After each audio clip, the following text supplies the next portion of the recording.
you all. And with your spirit. All that God has created and sustained. And unworthy of the Lord, so as to be fully pleasing in every good work, bearing fruit and growing in the knowledge of God, be strengthened with every power, in accord with His glorious might, for all endurance and patience, with joy giving thanks to the Father, who has made you fit to share in the inheritance of the Holy Ones in light. He delivered us from the power of darkness and transferred us to the kingdom of His beloved Son, in whom we have redemption, the forgiveness of sins. The word of the Lord.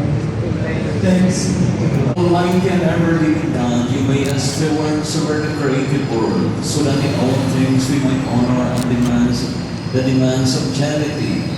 Graciously hear our prayers. Let your blessing be come upon all those who use these objects for their needs.